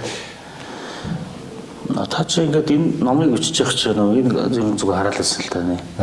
Энэ станы орнуудаар бас ингээд яваал те судалгаа хийгээл яваадах шиг л. Ер нь онцлог манахаас юу даваа талч гэдэг юм уу судалгаа нь юу вэ? За энэ дээр ийм юм байна. Энэ одоо бас миний судалгааны л үр дүн л дээ. Энд 14-р зууны үеийн нэг ширтэг Баянгор аймгаас олцсон. Энэ бол одоо судалгаа хийхэд их тийм гүнзгий ач холбогдолтой болсон юм л дээ. Тэгээ тэр ширтэг бол өөрөө ингээд одоо манайхан анхаарал казак ширтэг, киргиз ширтэг гэж хэлэх гэдэг. А гэтэл тэр чинь өөрөө Монголын бүр язгууртнуудын хэрэгжилсэн ширтэг байгаа байхгүй. Тэгээд тэр цуг олдсон олдуурууд нь ч тэрийг нотлсон. А нөгөө талаар тэр өөрөө хасгээтэй. Хасгээтэй. Тэгэхээр хасгээ гэдэг бол дундад зууны үед өөрөө монголчуудын хувьд бол маш их тийм ач холбогдолтой зүйл байсан. Олон чимнууд тэр байсан. Тэгээд тэр бол тэр ширдэг юуг нотолж яах вэ гэхээр ямар ч байсан 14-р зуун хүртэл одоогийн киргиз казак гэдэг ширдэг чинь монголчууд байж. Өөрөөр хэлэх юм бол монголчууд бол өөрөө энэ эсгийн ширмэл ширдгийн уугуул их орн. Тэр хүннүүгийн үеийн одоо ширдэгний технологи чинь л одоогийн киргиз казак ширдэгний технологи багхгүй. Би нөгөө зээгт ширмэл гэж хэлсэн шүү дээ. Тийм. Тэгээд нөгөө талаас бас юу гэхээр энэ киргиз казак одоо тэр Кавказд байгаа одоо ногайчууд гэдэг юм уу энэ нүүдэлчин одоо Монголын үр хойцсын одоо гарсан энэ улсуудын тэр ширдэгнүүдийн нэр нь Монгол гаралтай байдаг. Юу гэсэн бохоо? Ширдаг, Сермак гэдэг одоо нөгөө шир хэлгийн гурчин байж байна. Тэгээд одоо зэг гэдэг үг чинь их ойлцоо. Казак тэр жиг. За одоо саваа гэдэг чинь саваа ууч гэдэг юм уу. Ерөөсөө ингээд бүгд. Одоо бид нар ингэ зүгээс тэ компьютерийн эд ангууд янз бүрийн юмнуудыг анхаарал мэдээд байгаа. Тэгэхээр энэ чинь нөгөө тэрнтэй адилхан ширмэл ширдэг чинь өөрөө одоо Монголоос гаралтай уугуул одоо соёлоо дагаад үгнүүд нь Монгол үгээр амжаад яхан мэдээж хэрэг тухайн хэлний борон одоо жоохон ховролтой ингээ явагддаг юм гэсэн. Тэгэхээр энэ чинь нөгөө би түрүү нэг монголчуудын одоо язгуур болох дүрслэх хурлуудад сайн язгуур хийж хийж судалж байгаа гэсэн. Тэгэхээр ширмэл ширдэг гэдэг бол өөрөө тэр нүүдэлчдийн бүтээсэн язгуур болох нэг юм. За тэрний дараа одоо утгагүй манай нэг шахтаа хэвлэгдэж байгаа эртний имэйлийн судалгааны бүтээл. Тэгээ энэ имэйлийг бас яагаад судалсан бэ гэхээр тэр язгуур шинжийн хүрээнд судалсан. Өнөөдөр дэлхийн олон эрдэмтэд имэйл ханаас үүснэ ирж хайжсэн. Тэгээд одоо манай шавийн тэр судалгаа энэ дээр бол ер нь бол Төв Азийн нүүдэлчд буюу өвөг монголчуудаас үүссэн гэдэг нь батлагдсан. Яагаад дэлхийн эрдэмтэд тэр имэйл хаанаас үүссэн бэ гэдгийг тэгж их сонирхоод байна уу гэхээр хүн төрөлхтний одоо хөгжил түлхэж өгсөн хит хитэн чухал зүйлүүд биш. Хүн ихтэй галтаа болсон гэдэг. Тэрнтэй адилхан имэйлтэй болсон. Дараа нь одоо даав нэг сурсан ч гэдэг юм уу, талах хийж сурсан. Тэгээд за ном хийж сурсан, интернеттэй болсон ч гэдэг юм уу. Ийм чухал зүйлүүд байгаа. Тэрний нэг нь ялч имэйл. Та нар бодохгүй. Зайдан мөртөө хаа болох вэ? Зайдан мөр унцаад ном сум харваад онцон хэрэг байх. Гэтэл зүгээр одоо мэддэг нэг жишээр ярих гэдэг дөрөв дээрээ босч байгаа ямар нэгэн үйлдэл хийхэд чөлөөтэй гэж байна. Тэгэхээр энэний баримтны юу вэ гэхээр монголчууд цөөхөн толгой мөртлөөс яагаад ингэж тэр хан бүрний багтлаа дайхаа чичрээд цагаан хэрэг бариулаа. Энчнээс яваад одоо Атилаа тэр европчуудад тэнгэрийн ташуур гэсэн нэртэй нөгөө Ороны эзэнт гүрний хүч хэрэг тэр хойцсон чинь ингээд чичрүүдэд айлгаад байсан. Эндийн нэг шалтгаан бол өөрөө тэр имэйлтэй холбоотой. За сэтгэлмэлний явдал өөр зөндөө юм. Тэгэхээр яг ширмэн ширхэг энэ имэйл гэдэг шиг үргэлжлүүлээд бас одоо бидний судалгаа биелэлтэй олон төрлийн судалгаа бий. Тэгэхээр яг энэтэй Төв Азийн юу бүтээж хүн төрөлхтөнд хоног гэсэн байх. Энэ урлагийн төрлүүдийг л бид нар судалж байгаа гэсэн. Одоо таны энэ судалгаануудыг ингээд яриад байвал бид тийм бас юм цаг авчгаа тийм. За би ч одоо бас их хадгараад их зэрэг ирчих шиг боллоо. Энэ бол юм гэж бодсон. Одоо манай үйлдвэрлэлийн хэлбэрээс бол одоо энэ ямар бодлоор ярьж ажиллаж байна. Одооний төвчхон. За ер нь одоо дизайны боловсрол явж штэ. Тэгэхээр одоо шүтээсийн бодлогыг бол би ярьж байгаа. Тэгэхээр дизайн гэдэг нь өөрөө шинжлэх ухаан буюу инженерчтэй урлаг хоёрыг хослуулж одоо бий болдог мөн чанартай.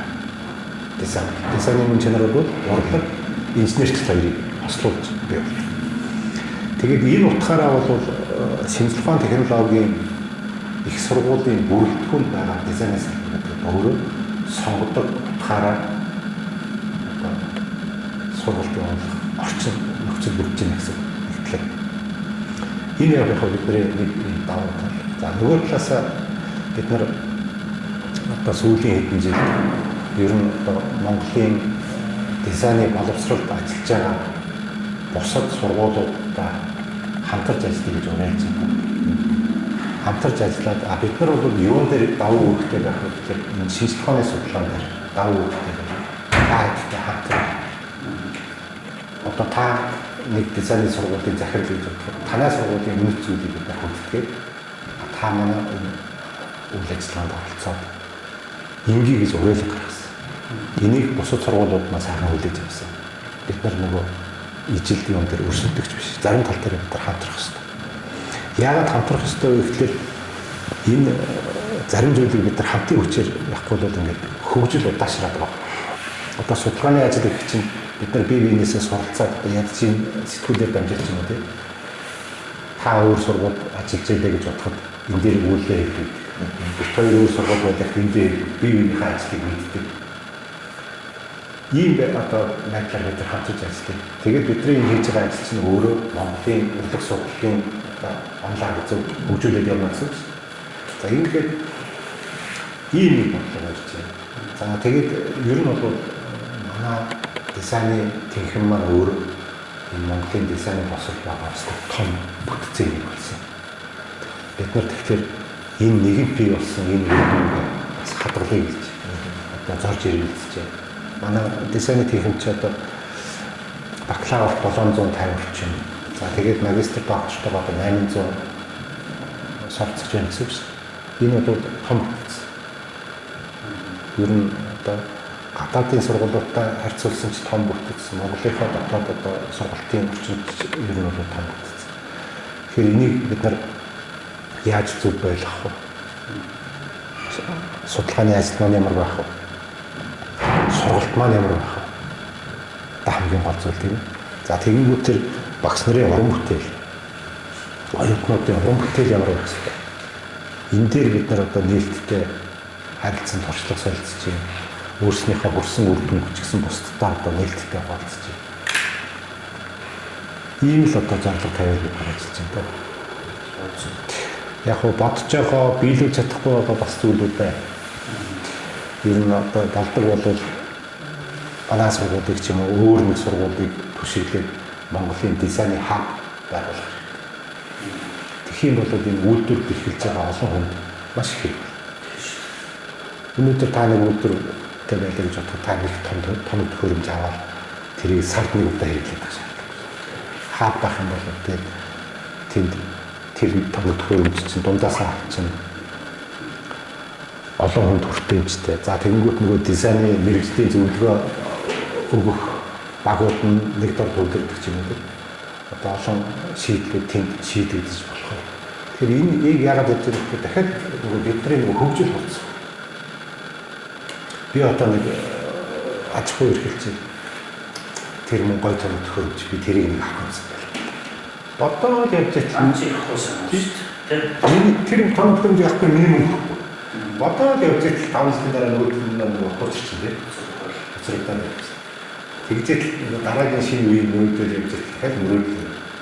Гэтэл бид нар хаа байгуулцал хамтраад тэр том төхөөрөмжийг шууд аваад тэрийг нэг хүн биш 10 хэрэглэх юм бол тэр 10 хүний аж ахуй зэрэг одоо хөгжөөл яваад байна.